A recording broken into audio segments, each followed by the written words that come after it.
Bernard, what would it mean, to break George Foreman's record and be the oldest man doing a strike? To me, to break George Foreman's record is a hell of a milestone and something that that any boxer don't get a chance to do at this considered advancing age in any sport. And I'm just glad to be able to represent that in my career at this stage of my life. And I had a lot of milestones that I had to overcome and overcame, and this add another page to the historic legacy that I will leave behind one day. And that one day will be when? We don't know that one day is. I just know that I don't look for the ending of anything until there are signs that the end is near or the end is coming. I just think positive, but not in denial. I think that when you start thinking in denial, then you start getting strange looks. You're not giving those looks. So I think it's more of when I can't perform mentally and then physically, then it becomes a problem if you stay at the job force too long. And that's in anything. That's in any job in corporate America. There's any job in athleticism. If you're not mentally there anymore and you're just there, you become a name for somebody's record. And I don't want to be that in my life and my career. I work too hard and I have too much pride as a man and too much pride for Philadelphia to represent that embarrassing state of anybody's career, especially put myself in that situation. Do you see any signs? Yeah, I get up a little late than I normally. So normally it's 6 o'clock and it's 7 in the morning. But yeah, it's always signs in your body, but not signs in my skills. I think I'm a little fortunate today, and not to take away from a sport that I definitely love and been entertained for 22 decades of my life in boxing. But when you're a professional like I am, you learn how to adjust and camouflage what I know. And it has nothing to do with my ability, because I look at the abilities of fighters today compared to the 80s and early 90s, and you can go back to the 70s. And I think I'm so extraordinary. I think that 50% of me is always going to be 100 in today's world. Boxing. Yeah. You like that? Yeah. I got a smile at me. Like 50% of me is 100% of this world of boxing because I'm out of the box. I think that I've shown that I'm very much different, and I think I've shown that out of all athletes that came before me, which was great, not all but most, I think that this era shows in my life that I get the chance to represent what Ray Robinson represented in his time, what Ali represented in his time, what Joe Louis represented in his time, Marciano, the great Rocky Marciano represented in his time, and then I'm considered to some boxing historian as the modern day Archie Moore, ironically, who fought in Canada.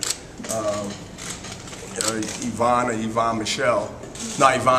Durrell in Canada when he was 40-something years old and won the fight in Canada, and that's history that happened before, and I get a chance to repeat that history, being the great mongoose Archie Moore. I mean, this is so surreal. This is like, I mean, I don't know how accidents happen, but they're normally not good. And this one is good. This is a good accident of history coming in off that information that I received from a real boxing guy that's way in the 70s that told me, don't you know that you're actually in the same footprints of Archie Moore when he was in Canada, Montreal. And I'm like, go figure. That's pretty good scary. Bernard, how's the Bernard who fights in his 40s different from the Bernard that's on his 20s? I'll say the Bernard that fought in his 20s compared to the Bernard that fights now in my mid-40s is more of, I don't waste a lot of energy. I don't waste a lot of time. I can't afford to waste a lot of energy. When you're younger, you know, you really off emotions a lot, even though you have skills, but it's really raw emotions. You're young, you want to prove something, especially if it's an older guy, and you want to show that, you know, I'm the new lion in the jungle and you're the old lion in the jungle. I respect you, but this is my time. So I understand how the young feel. I understand how Pascal, anybody else that I fight that's normally 20 years younger than me, I understand how they feel. But then you're dealing with that different Bernard Hopkins. You're dealing with the guy that's not the norm. And that's how they get fooled, thinking that I'm the average because of my age. So that would put me in a really, really one-up on them mentally. Because once they get in that square circle and they realize that he's not 20, as Pascal told his trainers, that this guy, and he told everybody after the fight, that, you know, Bernard Hopkins is not the guy that everybody was telling me, so I will be prepared the next fight. So obviously he was saying he underestimated, but he didn't underestimate it. He fed into the 40-year-old thing. And that 40-year-old is sort of like a death sentence to people of today's world.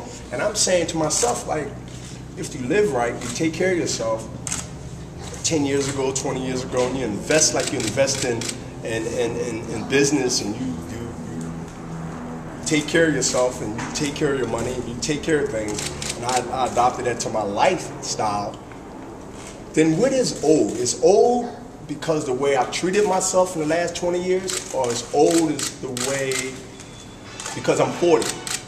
So we have a lot of good things, a lot of healthier foods. You got Trader Joe's, you got Whole Foods, and I'm at these places. I'm figuring like 20 years ago, 30 years ago, Joe Frazier didn't have a Whole Foods to go to. Ali didn't go to Trader Joe's. These guys didn't have protein shakes and eating that. These guys were eating raw eggs, all cholesterol. I mean, you know, I'm eating egg whites. So I'm trying to figure out, is society paying attention to 30 years ago compared to now what we have? And again, this is not, to me, I'm going to go on record saying 50 or 30 years ago, they was better athletes. I mean, can you imagine LeBron James playing in Chuck Taylors that Wilt Chamberlain played in with no arches and no sponges under it? I mean, they got 6 inches they can give themselves just jumping up in the air with the cushion and the air pockets and all this old stuff. They didn't have that. If anybody in here past 40, I know they are, I see a lot of faces. Y'all know what the Chuck Taylors look like, right? You cannot play basketball today with Chuck Taylors on without breaking your ankle. But they did these things.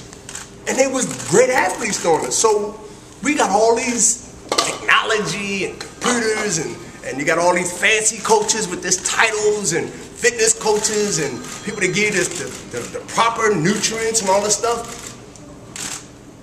But it's the opposite of thinking when people say that because of this, you're 40, you can't be doing it. I said, no. I said, it's the totally opposite. But I'd invested in myself in my 20s and my 30s. Y'all just seen a guy that's 45, soon to be 46, 47, that's in a great shape because I invested in myself. There's really no secret, y'all. There's really no special food that I'm eating. I'm just taking care of myself, and the majority of people I see here cover me for many, many years. And I've always been a health and wellness guy. A guy that take care of myself, don't let my weight go up to 30 or 40 pounds. I'm always in the gym, maybe not boxing, getting punched on, but I'm always sweating and doing something because it became my lifestyle. And that's what I preach to the young kids, the older person. People ask me every day, how do you do it? How do you stay in shape? Forget the boxing part.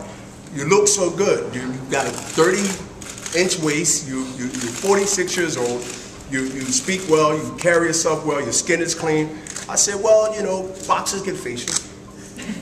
We take care of ourselves. Not all, but you know, most of us take care of ourselves. But it's more of a health and awareness, and this is part of my life, and it's paying off in what I do in sport. So how much more is this a redemption fight for you than a historic fight? It's more of a, to me, it's a more historic fight for me than redemption, because I'm going in as a champion.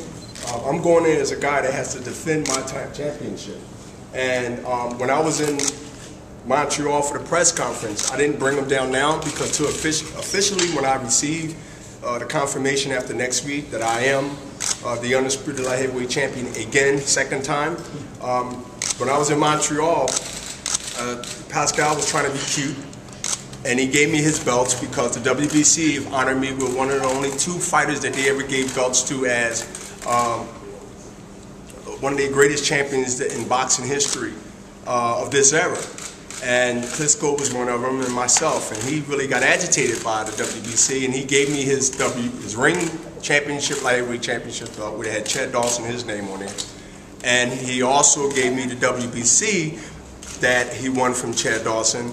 And he wanted them back after the press conference, and I took them past customs, and they with me now. So he really officially knew that I was supposed to have those titles.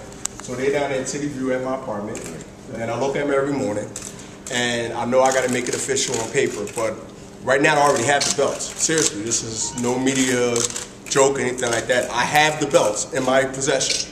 He gave them to me. He wanted them back after the press conference, and everybody left, and I wouldn't give them back to him. So I do have them in my custody. And so I will make it official come next Saturday. One way or the other, somebody's going to really, really be sore Sunday morning. So you're taking them back with you? You just don't leave them here and send them after the fight? Well, I'll take them with me because they're on the line. But still, I wanted to take them to let him understand that they're mine. But after Saturday, they were presented like they always were presented at fights. They were presented to me. But I have them now. See, I had to let him know that they are mine. But when he gave them to me, he thought it was just playing into this media fun and games. I got the last laugh. What was his reaction when you declined to return? Can I have my belt? No, seriously. He sent Yvonne Michelle to ask, is Bernard going to get the belts back? And they said no. And the unfortunate thing, the Ring magazine, they don't make second belts just to make them. You know, those belts is $1,800. I'm pretty sure they can, afford to get a belt. But for right now, I have those belts, which legitimately is mine anyway, just by the fan votes around the world and probably 90% of the media, even from Canada. So, but I understand that belts should be won and lost in the ring. I'm a fan and I am a crusader for that. I don't think any belt should be given to anybody just because of the players in boxing. I think what I mean by that is sanctioned by. I think nobody should win a belt unless they fight for it in the ring. But in my case, it's kind of a little unique and kind of different. The guy wanted to give me the belt in front of the media because I was slinging him on a press conference in a way of personality. That's all. He's trying to match that. Again, he's young. He wants to do everything. So I see that I got a young guy. I'm the professor and this is a young guy. The student thinks he knows everything. And so this like a young guy in the world of society or the world in school, he thinks he knows more than the professor.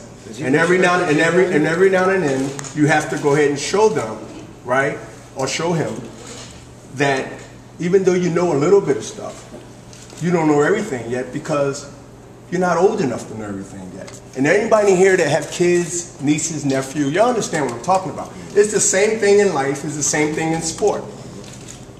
They get a little success, they know more than their parents. And you got to spank them. So I'm his parent. I'm literally, I could be his parent. On that though, Bernard, do you think